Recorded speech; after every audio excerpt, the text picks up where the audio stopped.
Hello everyone. कल हमने accounts of insurance companies के एक जो सम था वो किया था, जिसमें क्या था, सिर्फ फायर इंश्योरेंस कंपनी ही थी और फायर रिलेटेड आपको सारे क्लेम्स और प्रीमियम और री इंश्योरेंस उसी हिसाब से आपको दिए गए थे। अब आज हम ऐसा सम ले रहे हैं जिसमें आपको फायर और मरीन दोनों एक साथ दिए हैं। तो क्या होगा, कुछ नहीं करना है, सबसे इजी है। अगर आप इलस्ट्रेशन में देखोगे तो क्या किया है उन्होंने, पहले फायर का काउंट किया है, उसके बाद मरीन का काउंट किया है। पर ऐसे नहीं करना है, हमें क्या करना है, फायर और मरीन दो कॉलम बना देनी है। ओके, ऐसे जैसे हम सम करते हैं वैसे ही पूरा वही रहेगा हमारा रेवेन्यू का फॉर्मेट, शेड्यूल्स के फॉर्मेट सारे के सारे वही रहेंगे। जो इन्फॉर्मेशन आती है वो भी सेम टू सेम ही रहेगी, सिर्फ क्या हो जाएगा, कॉलम दो हो जाएंगे, फायर एंड मरीन। ओके, तो शुरू करते हैं। ऐसा सम नंबर 24 है हमारी टेक्स्ट बुक में। Chandra insurance company limited present the following information regarding fire and marine insurance for the year ended 31/12/2011।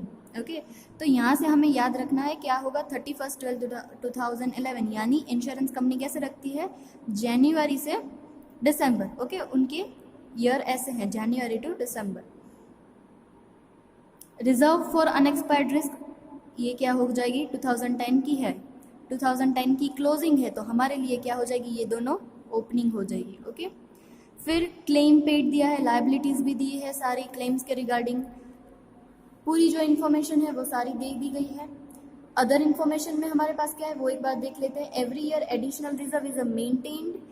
देखो, एडिशनल रिजर्व के बारे में हर बार आपको कुछ नया नया बोलेंगे। ओके, तो वो उसके हिसाब से जो एडजस्टमेंट होगा उस हिसाब से हम अपनी एडिशनल रिजर्व रखेंगे। 20% ऑफ अनएक्सपायर्ड रिस्क, मतलब जो अनएक्सपायर्ड रिस्क की रिजर्व होगी उसका 20% हम एडिशनल रिजर्व रखेंगे। The administration expenses of 2,50,000, okay, जो एडमिनिस्ट्रेशन एक्सपेंसेस है 250, वो डिवाइड करने हैं फायर और मरीन में। ये टोटल है हमारे पास 250, उसको डिवाइड करना है कैसे, नेट प्रीमियम रिसीव्ड के रेशियो में। तो हम नेट प्रीमियम रिसीव्ड आएगा उसके हिसाब से हम इन दोनों को डिफ्रेंशिएट कर देंगे। प्रीमियम आउटस्टैंडिंग दे दिया है, ओके, लास्ट ईयर का और करंट ईयर का।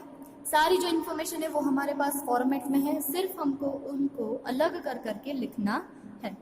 ओके, तो शुरू करते हैं। पहले हम अपना जैसे बनाते हैं रेवेन्यू का फॉर्मेट बना देंगे, उसके बाद मोस्ट इम्पॉर्टेंट प्रीमियम का फॉर्मेट बना देंगे। मैं बार बार प्रीमियम क्लेम उनके फॉर्मेट बोलती हूँ ताकि आपको याद रह जाए, जितना आप सुनोगे उतना आपको क्या हो जाएगा, अच्छे से याद हो जाएगा। ठीक है, तो शुरू करते हैं। कौन कौन सी प्रीमियम में हम क्या लिखते हैं, प्रीमियम रिसीव्ड प्लस इंश्योरेंस, री इंश्योरेंस एक्सेप्टेड होगा तो प्लस, प्रीमियम ऑन री इंश्योरेंस सीडेड होगा तो वो माइनस, आउटस्टैंडिंग करंट ईयर का है तो प्लस, प्रीवियस ईयर का है तो माइनस। ओके, शुरू करते हैं। पहले हमारे पास जो इन्फॉर्मेशन दी गई है वो क्या है, reserves for unexpired risk, opening दी है एडिशनल और एडिशनल और अनएक्सपेक्टेड रिस्क की। तो जैसे मैंने आपको वीडियो में कल बोला था, हम अपना फॉर्मेट ऐसे ही रखेंगे, पहले ओपनिंग, उसमें से क्लोजिंग माइनस करके जो नेट इफेक्ट आएगी, प्लस आएगी तो प्लस लिखेंगे, माइनस आएगी तो माइनस लिखेंगे, वही हम करेंगे। तो ओपनिंग रिजर्व कौन कौन सी है वो लिख देते हैं। 8 लाख फायर के लिए है और 10 लाख मरीन के लिए। और एडिशनल रिजर्व के बारे में बोला है 160 और 2 लाख, इन दोनों का प्लस करके रख देंगे। 960 है वो फायर की है और मरीन की है वो 12 लाख है। ओके, उसके बाद जो इन्फॉर्मेशन है वो है क्लेम्स पेड। क्लेम्स पेड यानी हमारा schedule number 2, claim paid. Yes, तो क्लेम पेड हमारा क्या है, फायर का दिया गया है 6,33,000 और मरीन का है 5,18,000। ओके, नेक्स्ट इन्फॉर्मेशन है liabilities for outstanding claims as on. अब क्लेम्स की लाइबिलिटी आउटस्टैंडिंग जो है उसके बारे में इंफॉर्मेशन है, क्या बोला है उसमें, 31/12/2010 यानी प्रीवियस ईयर का है तो वो हम माइनस कर देंगे, outstanding claim previous year 150 and 160। और उसके बाद है 31/12/2011 दैट इज करंट ईयर, तो करंट ईयर का हम प्लस कर देंगे 180 एंड 140। ओके, अगर आपको यहाँ मुश्किल ही होती है तो आप क्या कर सकते हो, जो माइनस की अमाउंट है उनको ब्रैकेट में डाल दो, ताकि जब आप कैलकुलेटर उठाओ और जल्दी से सारे ये प्लस माइनस करो तब आपको याद आए कि ये जो ब्रैकेट में है वो सारी चीज़ें हमें माइनस करनी है। ओके, उसके बाद इन्फॉर्मेशन है premium received. Yes, premium received क्या होता है हमारा, शेड्यूल नंबर 1 फर्स्ट ही आता है हमारा प्रीमियम रिसीव्ड, फायर के लिए है 13 लाख और मरीन के लिए है 9 लाख। उसके बाद प्रीमियम ऑन री इंश्योरेंस एक्सेप्टेड, हमने एक्सेप्ट किए हैं यानी क्या करेंगे, ऐड करेंगे, तो प्लस प्रीमियम ऑन री इंश्योरेंस एक्सेप्टेड 250 एंड 2 लाख। उसके बाद प्रीमियम ऑन री इंश्योरेंस सीडेड, सीडेड यानी ट्रांसफर किया है तो माइनस कर देंगे, जो भी अमाउंट माइनस आती है उनको ब्रैकेट में रखेंगे ताकि हमारी मिस्टेक ना हो। 1,05,000 एंड 1,80,000। उसके बाद इंफॉर्मेशन है री इंश्योरेंस रिकवरीज। री इंश्योरेंस रिकवरीज क्या से होती है, क्लेम में से क्या हो जाती है, माइनस हो जाती है री इंश्योरेंस रिकवरीज। ऑलवेज याद ही रखना है री इंश्योरेंस रिकवरीज क्या होता है, क्लेम्स में से माइनस, क्योंकि ये हमारा नहीं था, क्योंकि ये हमने ट्रांसफर कर दिया था तो ये एक्सपेंस हमारा नहीं है। जो दूसरी कंपनी को हमने ट्रांसफर किया है वो क्या करेगी, इसका पेमेंट करेगी, तो ये हमारा नहीं है तो हम यहाँ अपने एक्सपेंस में से माइनस कर देंगे। उसके बाद interest and dividend, yes interest and dividend हम कहाँ लिखते हैं, अपने रेवेन्यू के फॉर्मेट में डायरेक्ट ही लिख देते हैं इंटरेस्ट। Okay 1,50,000 and 1,40,000। उसके नीचे टैक्सेस दिए हैं, यस 30%, 30%। तो अब इतना तो हमें पता है टैक्स किसके बारे में है, इंटरेस्ट ऑन डिविडेंड के बारे में। तो जितना 150 है तो यहाँ हो जाएगा 150 का 30% और यहाँ क्या हो जाएगा 140 का 30%। ओके तो ये टैक्स डायरेक्ट नहीं दिया है, परसेंटेज में दिया है, तो वो हमें पता है कि इंटरेस्ट और डिविडेंड के रिलेटेड टैक्स है तो उनके भी उसके ऊपर ही हमें काउंट करना होगा। सो इंटरेस्ट में से टैक्स माइनस करके नेट अमाउंट लिखेंगे, जैसे मैंने आपको कल बोला था वैसे। ओके उसके बाद अदर इनकम दे दी गई है 30,000 और 35,000, वो भी हम डायरेक्ट रेवेन्यू के फॉर्मेट में ही लिखते हैं। 30 और 35 उसके लिए अलग से हम शेड्यूल नहीं बना। उसके बाद है commission on direct business, yes इसके लिए हमने शेड्यूल नंबर 3 बनाया है, कमीशन ऑन डायरेक्ट बिजनेस, यानी ये हमारे ही बिजनेस के हैं। डायरेक्ट वर्ड यूज करते हैं तब हमें समझना होगा कि ये सब हमारे बिजनेस में ही है। कई बार आपको क्या बोलेंगे, claim paid on direct business, direct business यानी जो हमारा बिजनेस है वो, री इंश्योरेंस वाला नहीं है। प्रीमियम बोले डायरेक्ट बिजनेस तो भी यही समझना है जो हमारा है वो। Okay so commission direct business का यानी टोटल कमीशन क्या है 80 और 75 फायर और मरीन के लिए। उसके बाद कमीशन ऑन री इंश्योरेंस एक्सेप्टेड, जो हमने एक्सेप्ट किया था तो उसका कमीशन क्या हो जाएगा, प्लस हो जाएगा, और जो सीडेड है ट्रांसफर किया है उसका हो जाएगा माइनस। जो भी माइनस है उसको ब्रैकेट में डाल देंगे। ओके ये जो सारी इंफॉर्मेशन है वो खत्म हो गई। अब नीचे आते हैं एडिशनल रिजर्व्स के बारे में। तो एडिशनल रिजर्व अभी नहीं कर पाएंगे क्योंकि प्रीमियम की इंफॉर्मेशन नीचे दी गई है। ओके एडमिनिस्ट्रेशन एक्सपेंस के भी बाद में करेंगे क्योंकि अभी हमारे पास प्रीमियम की जो नेट अमाउंट है वो फाइंड नहीं हुई है, क्योंकि आउटस्टैंडिंग प्रीमियम की इंफॉर्मेशन है तो पहले वो हमें लिखना होगा। आउटस्टैंडिंग प्रीमियम है जो हमारी इनकम, वो लास्ट ईयर की है 250 एंड 140, तो लास्ट ईयर की है वो हम माइनस कर देंगे 250 और 140, और जो करंट ईयर की है 2 लाख एंड 150 वो ऐड कर देंगे 2 लाख एंड 150। तो याद रखना प्रीमियम प्लस री इंश्योरेंस का एक्सेप्टेड, सीडेड का माइनस, करंट ईयर का प्लस, प्रीवियस ईयर का माइनस। ये जो प्लस माइनस करके हमें इंफॉर्मेशन मिलती है उसको हम बोलते हैं नेट प्रीमियम। ओके ये क्या है, नेट प्रीमियम है। ये नेट प्रीमियम किसके लिए हम यूज करेंगे, अगर आपको बोलते हैं कि जैसे इसमें बोला है आपको एडमिनिस्ट्रेशन एक्सपेंस 250 है, वो क्या करो नेट प्रीमियम के हिसाब से डिस्ट्रीब्यूट करो। तो नेट प्रीमियम देखो फायर का कितना हुआ 13,95,000 और मरीन का क्या हुआ 9,30,000। तो हम क्या करेंगे, यहाँ मैं लिखती हूँ कितना है हमारा ऑपरेटिंग एक्सपेंस 250 ऑपरेटिंग एक्सपेंस है। ओके उसको डिस्ट्रीब्यूट करना है फायर और मरीन में ऑन द बेसिस ऑफ हमारा जो नेट प्रीमियम है वो। ओके तो आपको कंफ्यूजन होगा कि नेट प्रीमियम तो मैम आपने लिखा था वो ये नेट प्रीमियम था, ओपनिंग और क्लोजिंग माइनस करके नहीं।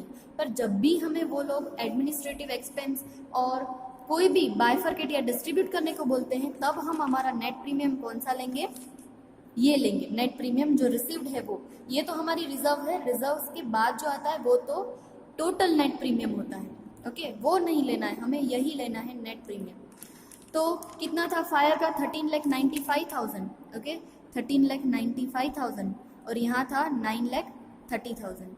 तो क्या करेंगे, ये जो ज़्यादा हमें रेशियो में प्रॉब्लम हो तो ये सारे ज़ीरो है वो कट कर दें, यहाँ भी 3 है, यहाँ भी 3 है, तो आ जाएगा 3950 और 930।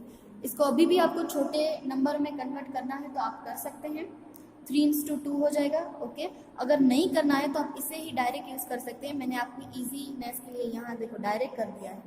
क्या किया है, 250 इंटू 1395 और नीचे क्या हो जाता है 1395 प्लस 930, इन दोनों का टोटल जैसे हम लिखते हैं 1395 प्लस 930 तो मिल जाएगा फायर का, और 250 इंटू 930 डिवाइडेड बाय 2325 तो मिल जाएगा मरीन का।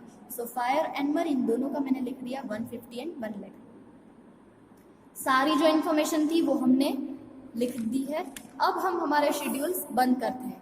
सबसे पहले जो शेड्यूल बंद होगा वो होगा हमारा प्रीमियम का रिलेटेड, तो ये हमने प्लस माइनस करके नेट प्रीमियम फाइंड कर लिया है।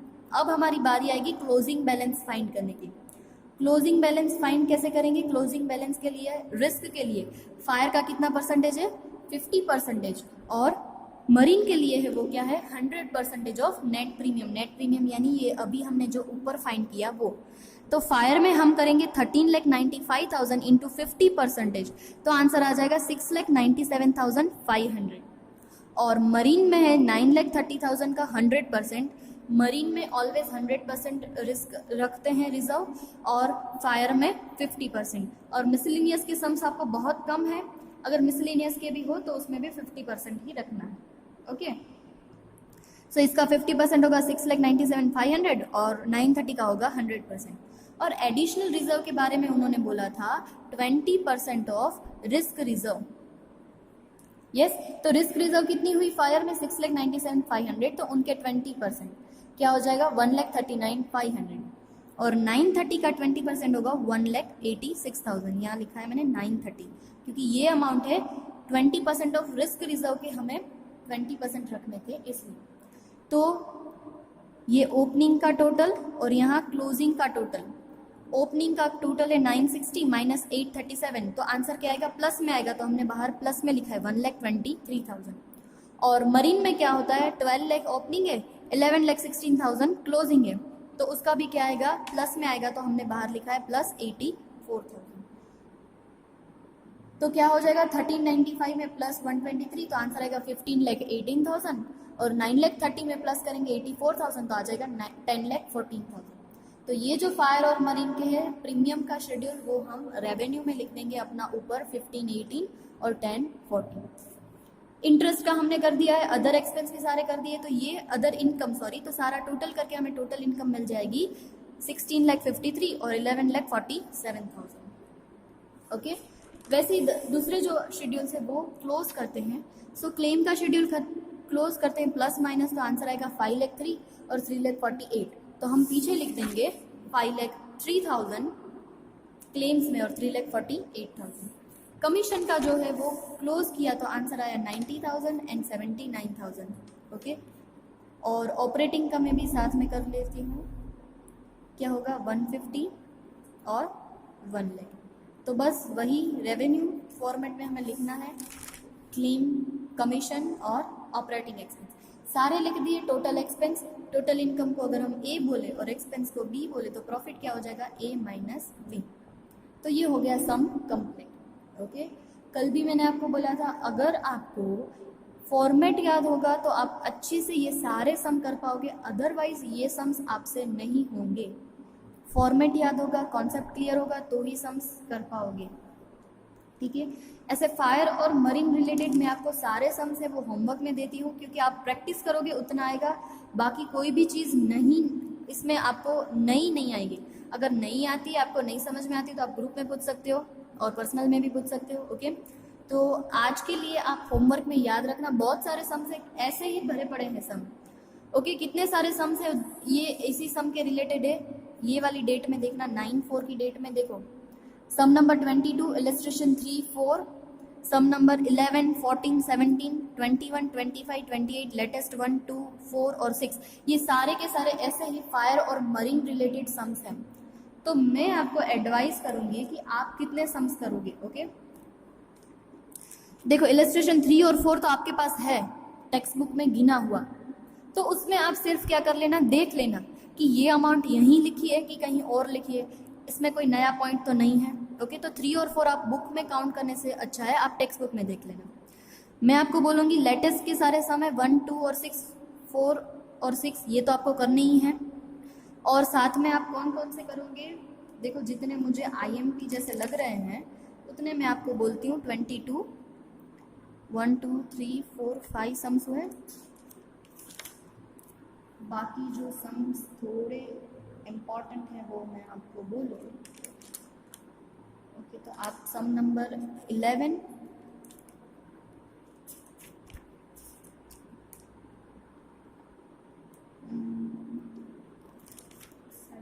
तो होगा, 19 भी है, 19 भी ऐसा ही है पर मैंने आपको होमवर्क में नहीं दिया है।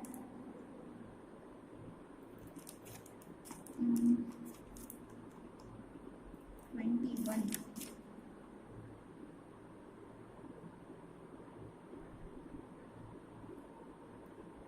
ओके, तो आप 25 कर देना। और ओके, तो कितने सम हुए, 22, 11, 25, लेटेस्ट 1, 2, 4 और 6।